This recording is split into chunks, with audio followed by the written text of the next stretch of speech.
Hi students, welcome to my YouTube channel. ఈ video నందు ఆవర్గీకృత పౌనఃపున్య విభజనకు అంకగణిత మధ్యమును మరొక పద్ధతి విచలన పద్ధతి ద్వారా ఏ విధంగా కనుగొనవచ్చో నేర్చుకుందాము. ముందుగా ఇంతవరకు నా ఛానల్ని సబ్స్క్రైబ్ చేసుకుని విద్యార్థులు సబ్స్క్రైబ్ చేసుకోండి.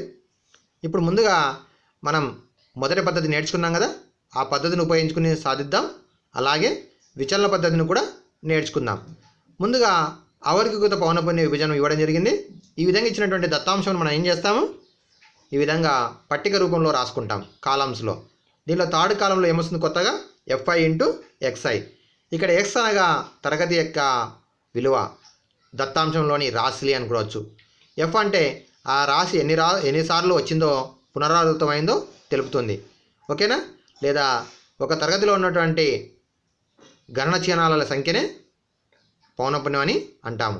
ఇప్పుడు 10 × 4 40, 12 5 చెప్పండి 60, 14 8 112, 16 10 160, 18 7 126, 24 80, 22 2 44.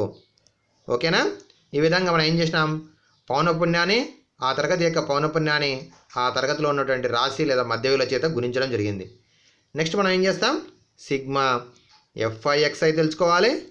అలాగే సిగ్మా FI విలువను కూడా తెలుసుకోవాలను. సిగ్మా FI అనగా పౌనఃపున్యముల మొత్తము. మరి పౌనఃపున్యాల మొత్తం గమనించండి ఒక్కసారి. 6 13 23 31 36 40. సో 40 మంది విద్యార్థులు కావచ్చు, 40 రాసులు కావచ్చు ఇవ్వడం జరిగింది. అలాగే పౌనఃపున్యాలతో పాటు సిగ్మా FI XI తెలుసుకుందాం. 10 12 5 13 15 21 22 29 33 6 632 వచ్చింది, 632. ఓకేనా? నెక్స్ట్ ఇప్పుడు ఫార్ములా ఏముంది, X bar is equal sigma FI XI by sigma FI. ఓకేనా? Sigma FI XI by sigma FI.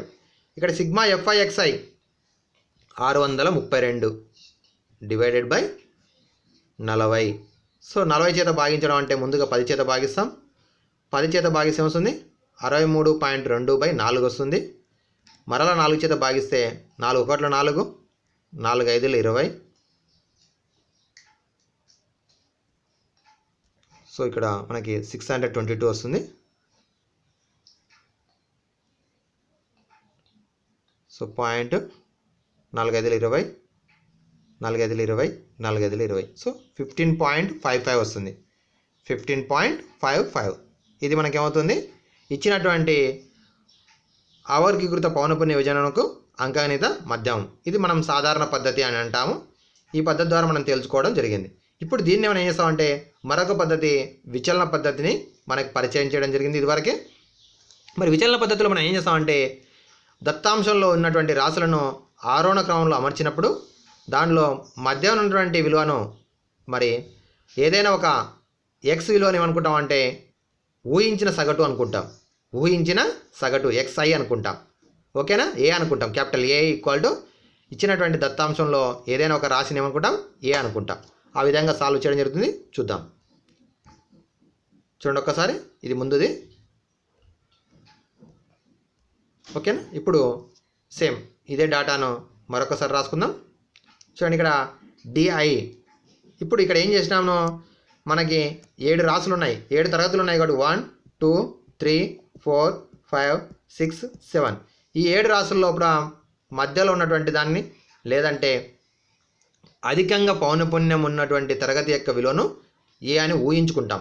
So ఊహించిన సగటుని A అనుకుంటాం. సో A ఈక్వల్ టు నేను ఏమనుకున్నాను, ఈ లెక్క లోపల 16 అనుకున్నాను.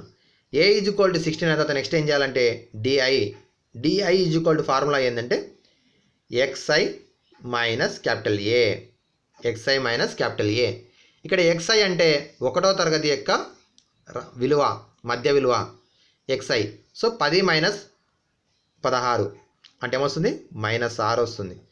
నెక్స్ట్ దాంట్లో 12 - 16 -4.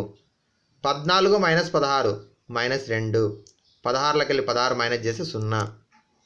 నెక్స్ట్ ఇది 18 7 జా 1 ఇక్కడ 18 minus 16 plus 2. 12 minus 16 4. 22 minus 16 plus 6. ఓకేనా? మనకేమవుతుంది అబ్జర్వ్ చేయండి ఒక్కసారి. ఏ రాశి అయితే తరగతిని అయితే మనం ఏ అనుకున్నామో దాని బిఫోర్ ఉన్నటువంటి నెగిటివ్ వాల్యూస్ వస్తాయి, ఆఫ్టర్ ఉన్నటువంటి పాజిటివ్ వాల్యూస్ వస్తాయి. నెక్స్ట్ ఇప్పుడు 4th కాలంలో ఏం చేయాలి? FI into DI. So 4 into minus 6 minus 24. 5 into minus 4 minus 20. 8 into minus 2 minus 16. 10 0 0. 7 2 14. 4 4 16. 2 6 12. ఓకేనా? నెక్స్ట్ ఇప్పుడు మనం ఏం చేయాలి? కింద sigma FI DI. Sigma FI DI. ఇక్కడ sigma FI. Sigma FI equal to same ఇంతకుముందు వచ్చింది కాబట్టి 40 వచ్చింది కాబట్టి మళ్ళీ నేను చేయట్లేదు. అయితే సిగ్మా FI DI ఇక్కడ నెగిటివ్ వాల్యూస్ ఏమున్నాయి? Minus 24 minus 20 minus 16. మూడింటిని యాడ్ చేసి వస్తుంది మైనస్ 60 ప్లస్ 14 ప్లస్ 16 30. 30 ప్లస్ 12 42. ఓకేనా? So minus 60 plus 42. ఓకేనా స్టూడెంట్స్? నెక్స్ట్ ఇప్పుడు ఒక్కసారి చూడండి, మనకు ఎంత వచ్చింది? ఇది మైనస్ 18 వచ్చింది. మైనస్ 18. ఓకే, మరి ఇక్కడ ఏం రాయాలి ఫార్ములా? ఇక్కడ ఫార్ములా చేంజ్ అవుతుంది. X bar is equal to ఇక్కడ ఏ వచ్చింది చూడండి, ఒక్కసారి గమనించండి ఫార్ములాను. Sigma FI DI. Sigma FI DI by sigma FI. Okay, observe చేసిండు కదా?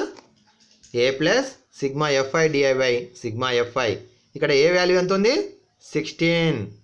మనం ఇంతవరకు చెప్పుకున్నాం కదా, ఏని ఏమనుకున్నాం? ఊహించిన సగటు ఏ అంటే 16. అజ్యూమ్డ్ మీన్ అంటాం ఇంగ్లీష్ లోపల. FI DI ఎంత వచ్చింది? మైనస్ 18. సో నెగిటివ్ వాల్యూ కూడా రావచ్చు, రాకూడదని ఏం లేదు. సో కింద సిగ్మా FI అంటే 40. ఇది నెగిటివ్ వాల్యూ ఉంది కాబట్టి రైట్ ఇన్ ద బ్రాకెట్. ఇక్కడ ఒక్కసారి అబ్జర్వ్ చేయండి, చాలామంది విద్యార్థులు ఏం చేస్తారంటే ఇక్కడ ఏకి కూడా ఫ్రాక్షన్ బార్ గీస్తారు. ఏకి లేకుంటుంది, ఓన్లీ సిగ్మా FI DIకి మాత్రమే భిన్నం ఉంటుంది. Next 16 minus plus into minus minus 18ని 4తో డివైడ్ చేయాలి. సో అంటే ఏమవుతుంది? 1.8/4. ఫస్ట్ 10తో డివైడ్ చేస్తే 1.8/4. సో నెక్స్ట్ ఏమొస్తుంది? 16 మైనస్ 0.44 16. 4 5 20. 0.45 వచ్చింది. సో లాస్ట్కి వస్తుంది answer 15.55. 15.55. Therefore x bar ఇచ్చినటువంటి దత్తాంశం యొక్క సగటు 15.55 వస్తుంది. అయితే ఇంతకుముందులో సాధారణ పద్ధతిలో కూడా అదే వస్తుంది, ఇక్కడ కూడా అదే వస్తుంది.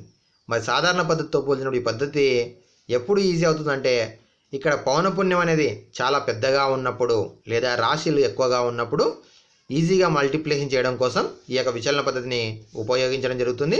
ఓకే స్టూడెంట్స్, ఇదైతే విచలన పద్ధతి నేర్చుకున్నారు కదా, ఒక్కసారి గమనించండి. మళ్ళీ మనం నేర్చుకున్నటువంటి విషయాన్ని నీట్గా రాసుకున్నాం నోట్బుక్ను. So X bar is equal to 15.55. Okay, notebook రాసుకోండి నిదానంగా.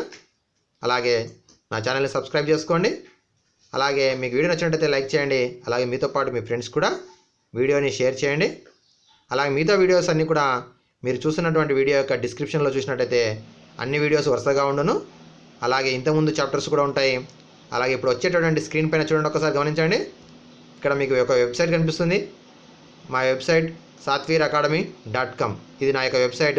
ఈ వెబ్సైట్లో కూడా మీకు వీడియో లింక్స్ కావచ్చు, అలాగే నోట్బుక్ కావచ్చు, ఫార్ములా పేపర్స్ కావచ్చు, వర్క్షీట్స్ కావచ్చు ఉంచడం జరుగుతుంది. మీరు ఫ్రీగా డౌన్లోడ్ చేసుకోవచ్చు. మీరు డౌన్లోడ్ చేసుకున్నటువంటి షీట్స్ని మీ ఫ్రెండ్స్ కూడా షేర్ చేయండి. Thank you students.